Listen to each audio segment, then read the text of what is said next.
Thank you everyone for joining us on a special edition of our Flatten the Curve video blog. I am Daniel Fung from MoveUp's Communications Department. On Thursday, June 18th, our union's Human Rights and Multicultural Committee hosted a webinar on combating racism and discrimination. It was open to all our members across our union to attend.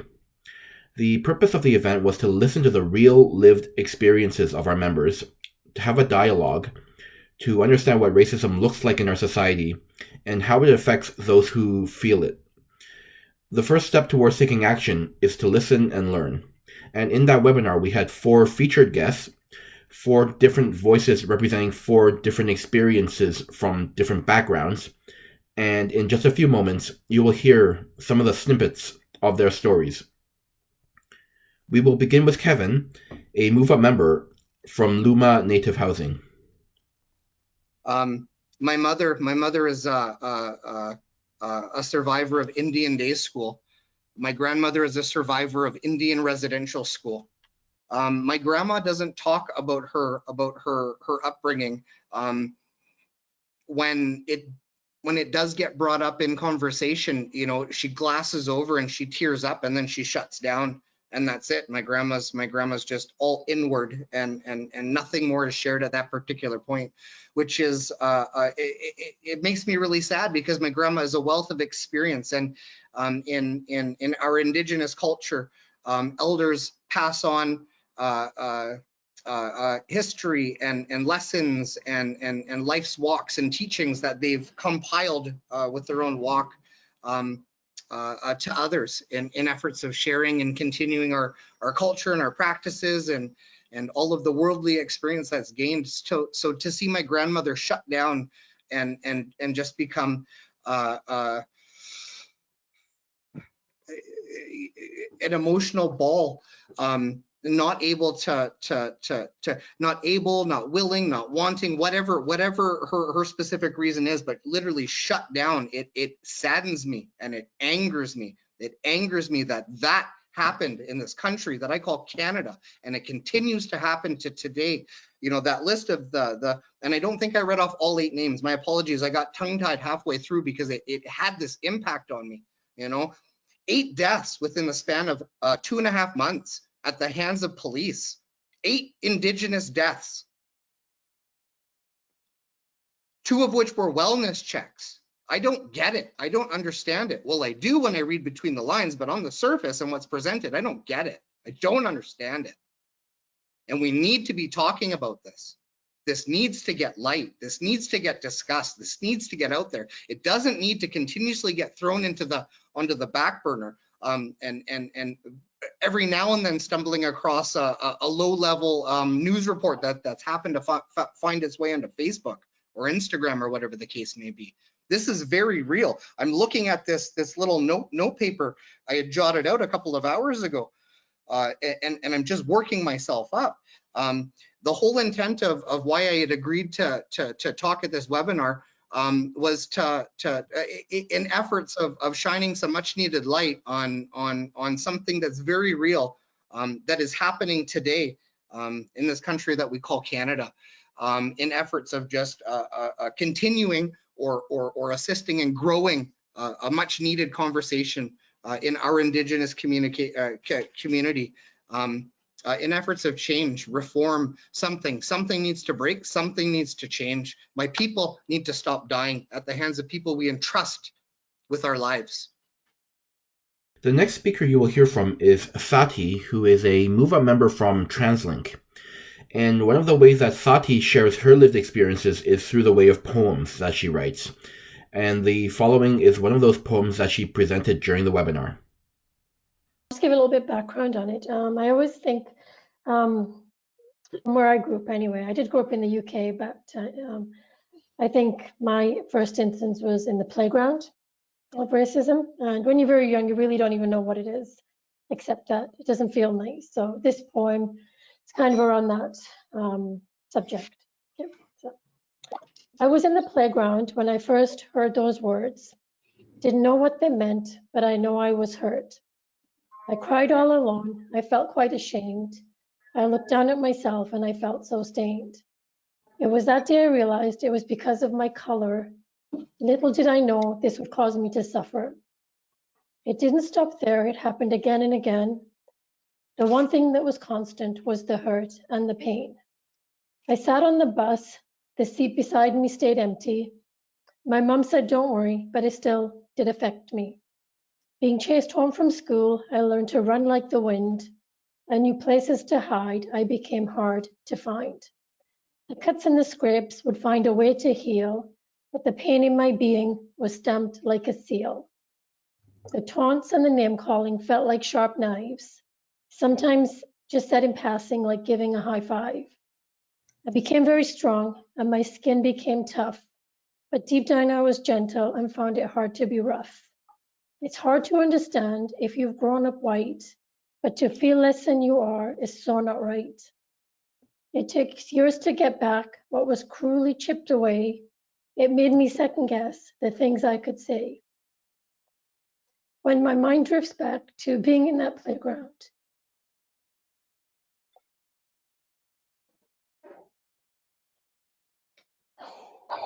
I wish someone had taken my hand and said, stand tall and be proud. Thank you. Next, you will hear from Annie, who is one of our MoveUp Union representatives, and her story is one that will unfortunately sound familiar for a lot of people in the Asian community over the last few months since the start of the COVID-19 pandemic. So I wanted to start with first. My family moved here to Canada when I was 16. So that's quite old considering I have to learn new language, trying to get to know the environment, the culture, get into university. So I would say I was very confused when I first moved here because my high school at that time had 85% of Taiwanese and people from Hong Kong. So I actually had to find a job in order to learn English because I wasn't going to learn it in the school. So it's one of the challenge that I had. And my first question when I first moved here was, how come there are so many people who Asian live in Richmond?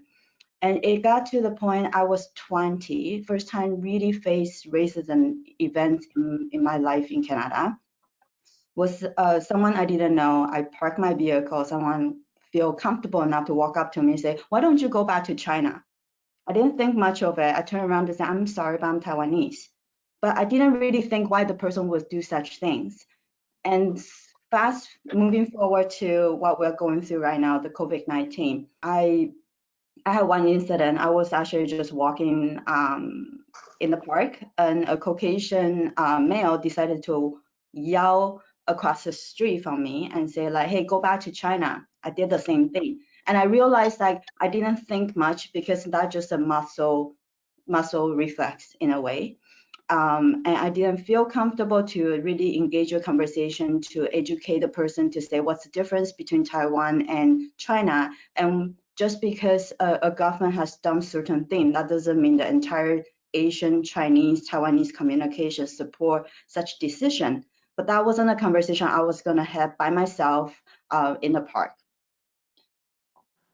A little bit fast forward to actually 2 weeks ago, I was walking in the park, same park with a girlfriend of mine, and a gentleman walked up to me, actually say something really nice about this, the summer dress we were in. Yet my friend was stepped backwards and then just kind of hit her face and then stood behind me. And I didn't really recognize what was she doing until the gentleman walked away. I was like, what were you doing? What she said was, I didn't know what the person was going to say or do to me. Due to us, just two young women walking in the park. I wasn't sure. And I just realized that we are all impacted. My family, when we first moved here, my mom always says, stay invisible. Nobody will ever consider you Canadians.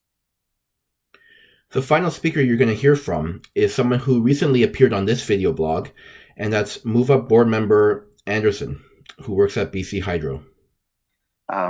My parents were two immigrants. They came from an island called Antigua. My mom, my dad, and my older sister came over here. And my dad came over to essentially make a better life for himself. He started off in Toronto, working a bunch of menial jobs, custodial jobs. And a friend of his said, why don't you go out west to go work in the pipelines or the oil patches out in Alberta? Well, he got as far as Edmonton and stopped because he said it was just way too cold. And that's where we stayed. Growing up in our neighborhood, there were a few Black families at first, and everything seemed normal, right? Wake up, same 3 or 4 friends, we'd go, we'd play, and you would notice people of different colors, but it really made no difference to me until I went to school. In school, it was a bit different. At first, people treated you funny. They looked at you funny. People would talk down to you would talk down to me as if I didn't know what I was doing or if I was stupid. It bothered me at first. It bothered me a lot. I'd come home sometimes just very angry, and my mom and dad would have to calm me down. There was an incident in school where we had intramural games, so we'd play during recess and lunch, and it was floor hockey, and our team won, and I was very happy. Never played hockey before, thought it was the greatest sport ever to be played, and we won. At lunch, we were sitting down, a bunch of us talking, and one of the kids who was on the losing team came over, and all I said was, "Congratulations." He looked at me, he called me the N-word, and punched me. And that was my very first moment where I felt that I was totally different than everyone else. That I was sitting at a table with an Asian person and some white people, and yet his hate was turned towards me. I got really upset. I chased the kid around school. I almost beat him up, and out of all of that, I got suspended for 2 weeks with a threat of expulsion. I remember I came home crying, just wondering, like, why? Why? And my dad sat me down and he gave me a talk. And it's the same talk that I shared with my son when he was around about 12 and when he started noticing. My dad explained to me what the N word meant and reassured me that I can't be that because I'm smart, I'm educated, I've got manners, I'm a polite young man. Those types of words are meant for people who are the complete opposite. Knowing that, I went out in the world after that, not fazed when people would call me the N-word. And throughout my life, I've been randomly stopped by police for no reason, stopped because I fit a profile. Um, I've had I've had people yell that word at me. I've had people try to fight me. Um, I actually just recently, 2 days ago, I went to Walmart and I had a loss prevention officer follow me around the store. Um, when I finally asked him what he was doing, he told me he was just doing my job and I should get over it. I looked at him and I said, "Well, thank you for doing your job, sir," and I walked away. The recent events that's happened, normally I don't speak about this type of stuff. I'm very quiet, I keep to myself. The recent events of what's happened, it's troubling. Um, I have 2 children, 2 young children, and I'm afraid of the world that we are leaving behind for them and their children. We're living in a world where just because of the color of your skin, because of your sexual orientation, the way you identify your gender, people are getting killed. They're being just bad things are happening. We we need to come together. We need to have a meaningful discussion now, not later, not a couple of years from now. We need to have this conversation now. We need to understand that we're all brothers, sisters, and friends on this planet, that we have one planet, we live here. It's meant for all of us. We need to learn to share, live in harmony, because that's the only way we're going to make it, is together, not apart.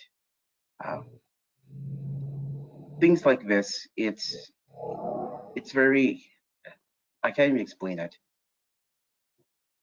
I just wish that people would just take the time to understand. And I realize that sometimes people are afraid of what they don't know or they don't understand.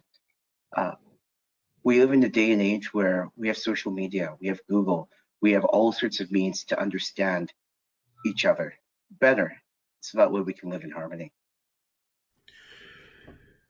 So these are just a few of the lived experiences of our members. We know that there are many more out there, and we encourage our members to reach out to our Human Rights and Multicultural Committee if you want to get involved in helping us determine what those necessary steps need to be for our union to truly combat racism and discrimination. I also want to take this time to read one of those stories that were submitted to us by email by a member of our union. This person has asked to remain anonymous, so we will honor that, but I want to read what they had submitted. I am a Chinese Canadian and have been living in Canada for over 20 years. I have a painful experience about workplace racism, discrimination, and bullying. I have been working at my company since 2009 and always work hard to get along with most of my colleagues. But last year, one of my Caucasian coworkers kept vilifying me and talking down to me to the manager and supervisor. Then they started to micromanage my work and gave me 2 warning letters regarding my performance. From that time, I have to record daily work and report to them weekly. But nobody else does it. They calculate my work speed and amount and watch my time even using the washroom and during break time. I checked with other coworkers, but none of them had this kind of experience. I have gone through this over a year. Right now, even during COVID-19, when we all work remotely, I still need to submit my work plan every week and draft a work plan for the next week. They told me it might be continued forever because they think it works well for them. I feel a lot of stress and feel untrusted. This February, I had a long conversation with our conflict resolution advisor, and he set up meetings with my supervisor and myself. I wanted to set up a good communication channel with my boss and rebuild up trust and equity. But the situation didn't change much. I am forwarding the letter I wrote to them before. I tried to talk to the job steward, but nothing happened. I wrote this to you all because I still hoped the union could help me stop this behavior and remind management to treat everyone equally, fairly, and respectfully. Employees should enjoy their work and be recognized for their contributions. Like all the stories we've heard today, this is another example of those lived experiences that is important for all of us to hear, for all of us to try to understand, because there are those of us who won't ever have those types of experiences. I have to admit, as I was reading the story, it reminded me of an experience that I've had in the past as well. I never connected that to racism, but I think that's part of the point we're trying to make here, is that sometimes those practices or actions are so embedded that we don't recognize them as such. Racism doesn't always have to manifest itself in explicit ways like physical violence or the use of derogatory terms. Anderson's story about being followed by a loss prevention officer is a prime example. Many of us are also aware of what happened in the House of Commons when NDP leader Jagmeet Singh, the first racialized leader of a federal party, was the one punished for calling out racism by being kicked out of the House.